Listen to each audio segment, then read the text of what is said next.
Come and listen to my story about a man named Jed. A poor mountaineer barely kept his family fed. And then one day he was shooting at some food, and up through the ground come a bubbling crude oil, that is, black gold, Texas tea. Well, the first thing you know, old Jed's a millionaire. The kinfolk said, Jed, move away from there. Said, California is the place you ought to be. So they loaded up the truck and they moved to Beverly Hills, that is, swimming pools, movie stars. The Beverly Hillbillies.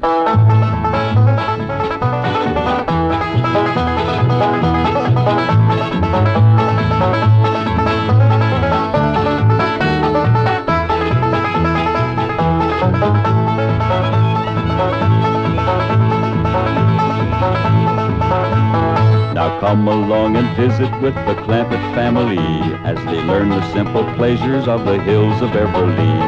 That includes the products of your sponsor of the week, the cereals of Kellogg's, Kellogg's of Battle Creek. K-E-double-L-O double good Kellogg's, best to you.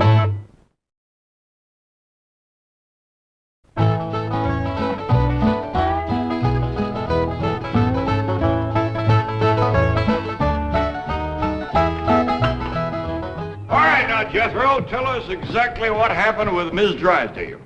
Well, I come around the side of the house, and I see this here lady fighting with a furry-looking varmint. Turned out it was Miss Drysdale.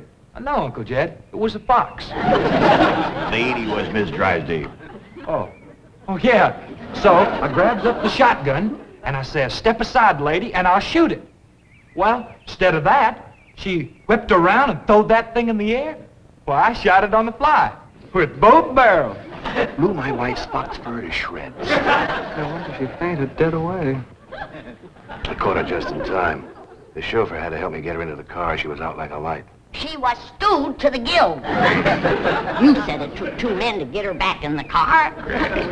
You know, Jethro, could be that there fox was Miss Drysdale's pet. Why in tarnation would she want a sneaky old fox for a pet? 'Cause them kind of people are liable to do anything. What kind of people? Ask your pa. Well, I reckon I can't protect you from the ugly side of life forever. You see, Miss Drysdale is what city folks calls what was their husband called it, Granny? Hypochondriac. Yeah, that means she drinks a little. A little. Her own husband said her bedroom was full of bottles.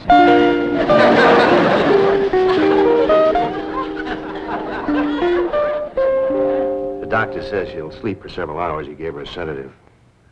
What about Claude? Oh, she insisted that he have a sedative, too. Poor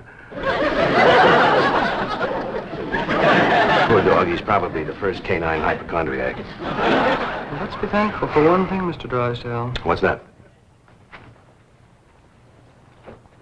The tree outside the window. It completely obscures her view of the Clampett estate. Yes. And if that tree should ever lose its leaves and she gets one look at those hillbillies... It shall not happen. The Clampetts have agreed to accompany me to Palm Springs. Fine, fine. Now, you keep them there until I get Margaret back to Boston. Can do, and will do. Maybe it's for the best that you know about that poor woman next door, Ellie. How you can pitch in and help us get her cured. Yep. I'll need you to help find the makings from a sobering up mash. That's what I'll give her first. But Miss Jane said she was taking us to Palm Springs. Folks don't run off and leave the neighbors when they's in trouble. What are you going to need for your sobering up mash, Granny? Well, most of the stuff I got. But it takes pecan root, wretchweed, sourdough, skunk oil, chimney soot, spider webs, horsebeard, snake wart, pepper leaves, chicken gizzards, stump water, coal oil, slippery elm ooze, and turpentine, and a few more things that's secret. Oh, and the biggest toad you can find. Granny, you use a live toad? That's just for testing. I give it a swaller to see how far it jumps. Last time Granny used a sobering up mash, set a new record. Clean over the top of Alverny Bradshaw's clothesline. That's tall jumping for a toad. Oh, this wasn't no toad. This was Alverny's husband, Homer. It was him Granny was sobering up.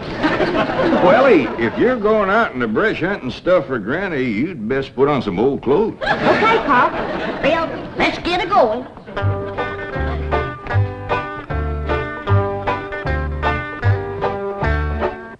Oh, I pert near forgot.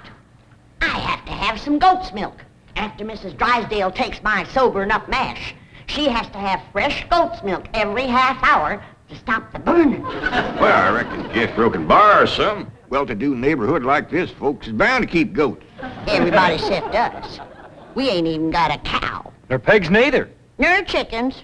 We ain't even got nothing to pull a plow. You're supposed to be so dad-blame rich. I'll bet we're the only family in Beverly Hills that ain't got a mule. I reckon it is high time I was stocking this place. Even Mr. Drysdale's been after me to buy some cattle. Well, good for him. Yeah, just the other day he says to me, Mr. Clampett, you got $25 million in cash. You ought to put some of that money into stock.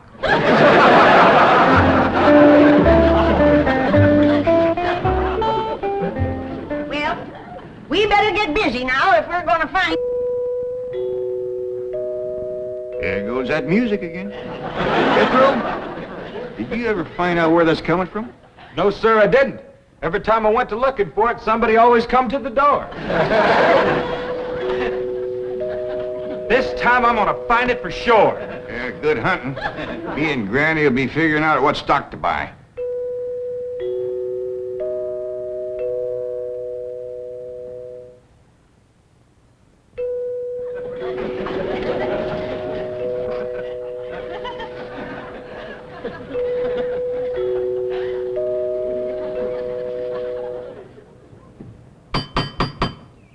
Doggone it, never failed.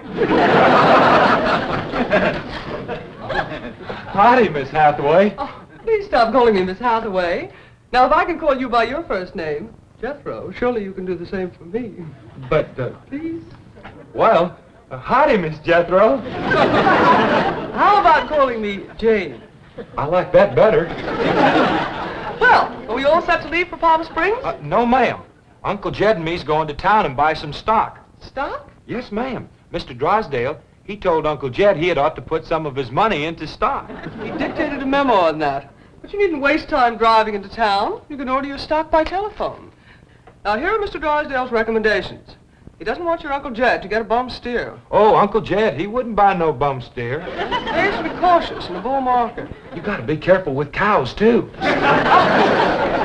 Jethro, you have the most delightfully bucolic sense of humor. Now then, would you like to ride to Palm Springs with me, or would you prefer to drive and meet me there?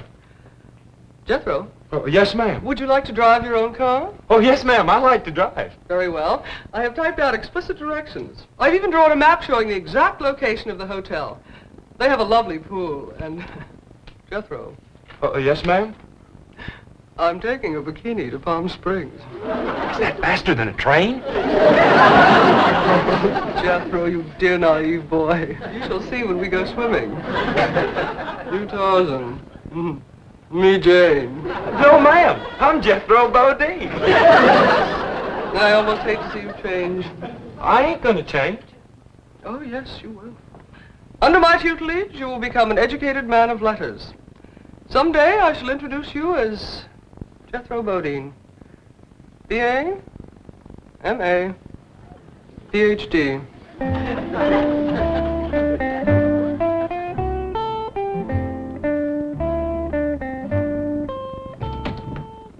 Awful smart woman, but that ain't the way you spell Bodine. All I know is this is the kind of stock Mr. Drysdale thinks is good.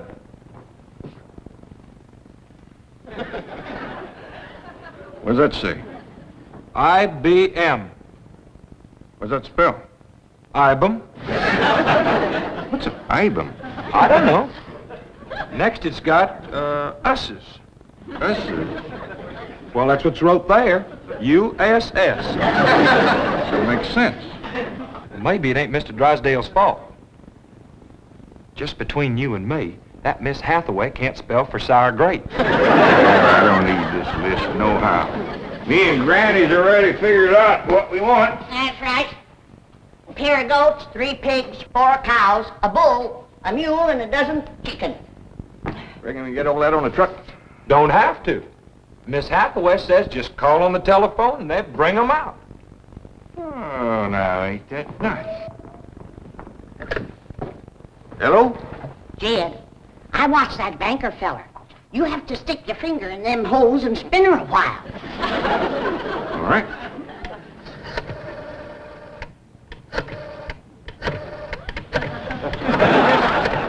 Reckon that ought to do it. Operator. Oh, howdy, ma'am. This here is Jed Clampett. I'd like to buy some stock. What number do you wish? Number? Oh, a couple of goats, 3 pigs, 4 cows, a bull, a mule, and a dozen chickens. I'll give you information. Well, thank you, ma'am. I appreciate all the information you can give me. It's the first time I ever bought stock on the telephone. Perhaps I'd better connect you with a supervisor. 2 heads is better than 1. Supervisor speaking. May I help you? Well, thank you, ma'am. This here is Jed Clampett. I'd like to buy some stock. Do you know the number you wish to reach?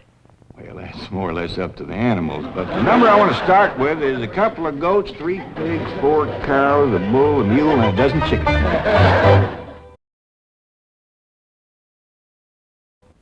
It sure is a dandy pin, Jethro. As soon as Ellie gets back from the Drysdale, she can milk this here goat.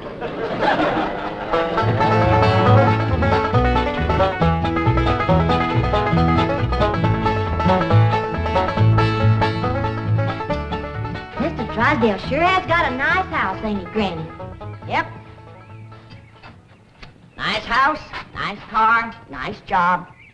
But the evil of drink has sure laid a heavy hand on his heart. Never forget, Ellie, drinking is a curse. But you take a drink now and then, Granny.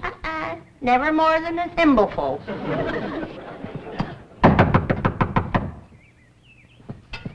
Oh, Ellie, you might have to hold Mrs. Drysdale while I spoon the sobering up mash down her. I'll throw a double scissors and an arm lock on her. Just so you don't cut off her wind, so she can't breathe. Yes? Howdy. We've come to see Miss Drysdale. I'm sorry, madam, but Mrs. Drysdale cannot be disturbed. Are you her kin? I'm a butler. Oh, that must have been her maiden name. You were taking care of her, are you? I am a butler, madam. Well, I'm glad to see that her family ain't ashamed to help her. Whom shall I say called? Well, this here's Granny, and I'm Ellie Mae. Pa and Jethro would have come too, but they're busy with the cattle. Very good. Hold on now. We've come to see Miss Drysdale. Mrs. Drysdale is indisposed, madam. She is not receiving. Oh, still sleeping it off, huh? Well, when she comes to, you just spoon half of this down her and then stand back. Yes, she'll commence to doing some tall jumping. Don't bite you. We'll be back later with the goat's milk. Want me to stay and help you do for Miss Drysdale? We are managing, thank you. Are you doing the washing and the cleaning and the cooking for her? Certainly not. Oh, just letting it pile up on her, huh? I am a butler. Oh. Want me to haul him out of there and wrestle him down? Kin folks have certain rights. Family comes first. He sure is proud of that family name, ain't he? Yeah. To hear him talk, the butlers don't get wet when it rains. Did you say something, dear? Well, speak up, dear. Can I get you something? Come in. I beg your pardon, sir. The butler said some people from a ranch brought this for Madame. From a ranch? Well, he said they mentioned cattle. They call themselves Granny and Ellie Mae. The Clampetts. They haven't gone to Palm Springs. Get him in through that gate. That's the way. Suey! Pig! Ah! Get in there. Get in there, pig! Get in, pig! Come on! Get pig! That's the way. Suey! No, surely not. Marie, tell me I'm hearing things. You're hearing things, sir. Cows, chickens, pigs, goats. No.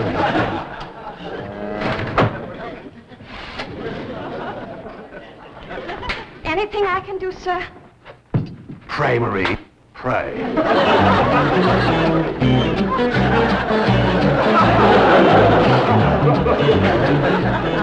Hold your horses, I'm a-coming.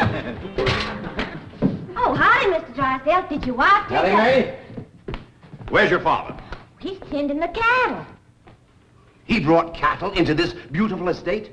No, he called on the telephone, and some men brought him in a truck. Yes, sir. I'm just fixing to go milk the goat. Come on out to stock pen. Stock pen.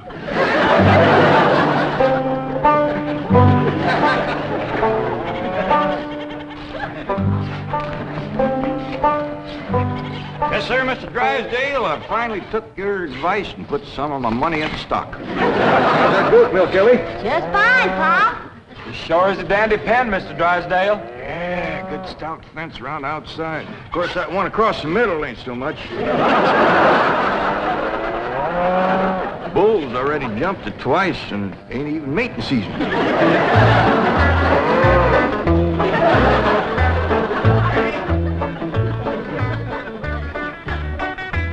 Got ourselves some mighty fine-looking stock. Of course, they need a little fattening up. Mr. Drysdale happy to see him? Granny, he was so happy he couldn't talk. He just kind of hung on a fence and made little gurgling noises in his throat. Well, that poor man has some joy coming to him. I'm glad to be able to help him to forget his trouble for a spell.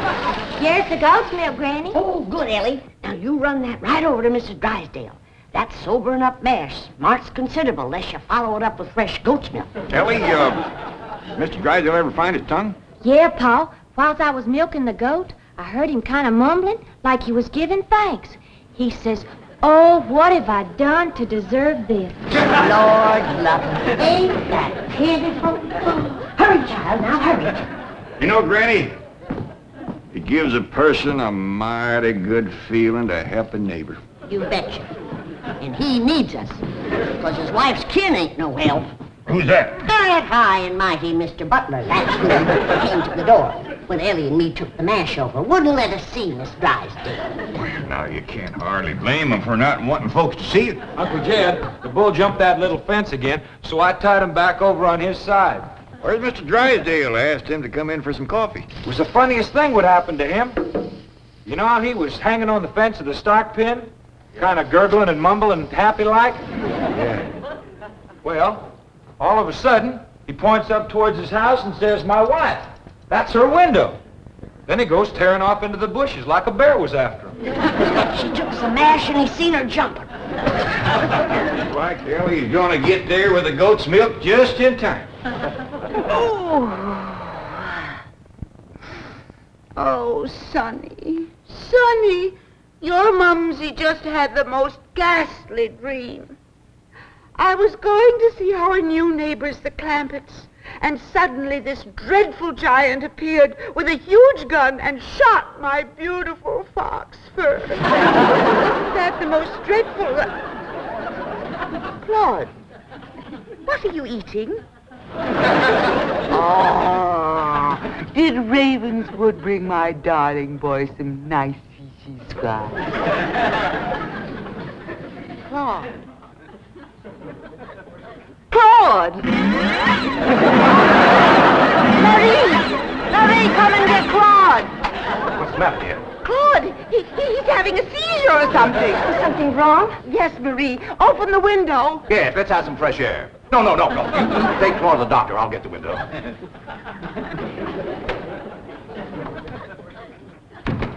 Well, darling, how do you feel? Dreadful. My nerves are shattered. Open the window, dear. Well, it might not be good for you, Margaret. Oh, don't be silly, Milburn. I need oxygen. Besides, I adore the fragrance of that jasmine that grows on the fence of that tennis court next door. Now, open the window. All right, dear, but first I have a surprise. Surprise? Don't move. I'll be right back. Granny, that there butler fellow wouldn't let me through that door again. And he wouldn't take this milk, neither. Why not? He said he wouldn't touch nothing more from us without it was sterilized. What's sterilized? Oh, we had that in school once. That means soaked in alcohol. Alcohol? Appears to me like Mr. Drysdale's got two drinkers on his hands. Mrs. Drysdale must be in terrible shape. Fighting mean. Scratching and clawing people and everything. How do you know? I heard her yelling and screaming clean from upstairs. She says, "Marie, Marie, Come and get Claude. Sure enough, pretty soon, this poor girl come a-running down yelling. Take me to the doctor. I got Claude. Family or no family, that woman needs help, and by thunder, she's gonna get it.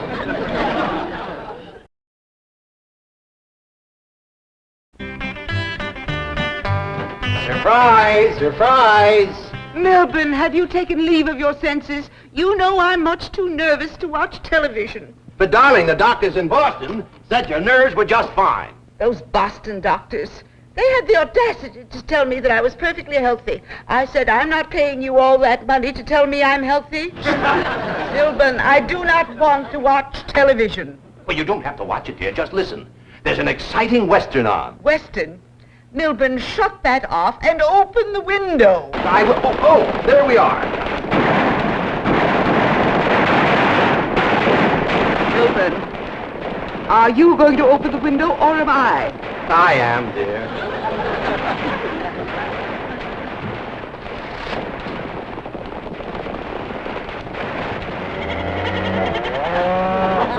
There, you see, the cattlemen and the sheepmen are fighting it out. Well, if you won't turn it off, I will. Oh, dear, I do admit that's a very old clock, but I'm sure we can get something better.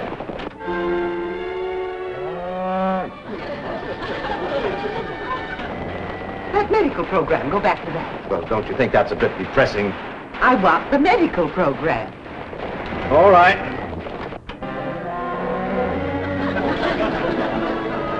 Milburn, I still hear the cattle and the goats. Yes, you see, this is the latest thing in television program. A medical western.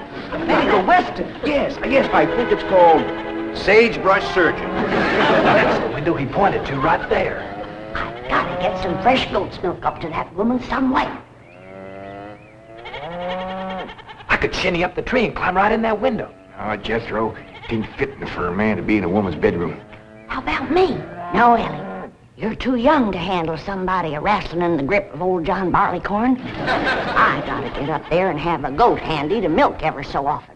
I think I got it figured out, Granny. What? I'll get a rope, throw it over that limb, hoist you up to the window.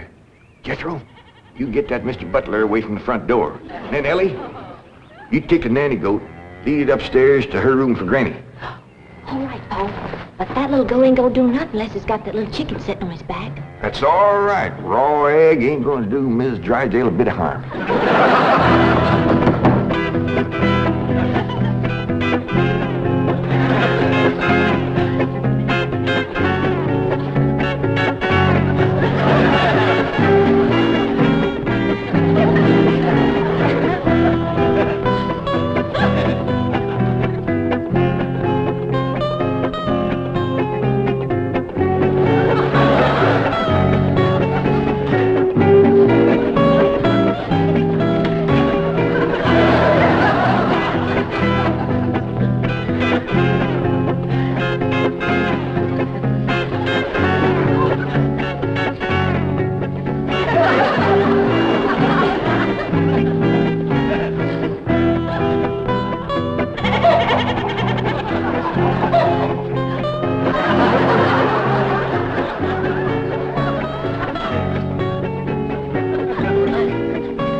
Margaret, what are you doing? Packing.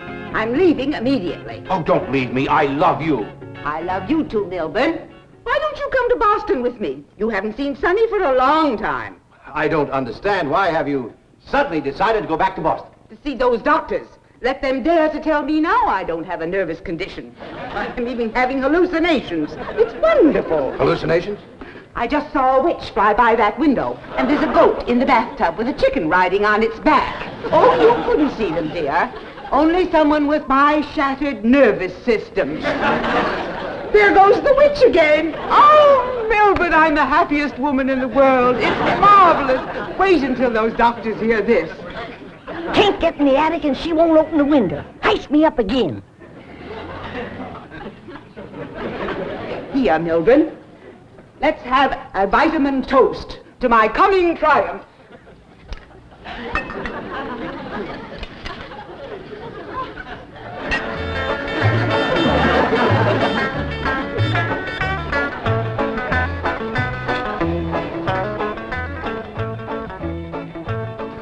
too late, Jed. What do you mean, Granny? We didn't get to her in time. Now she's got her husband on the stuff.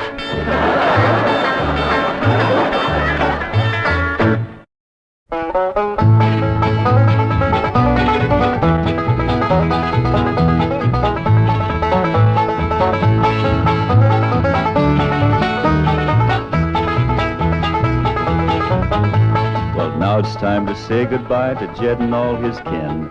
They would like to thank you folks for kindly dropping in. You're all invited back next week to this locality to have a heaping helping of their hospitality.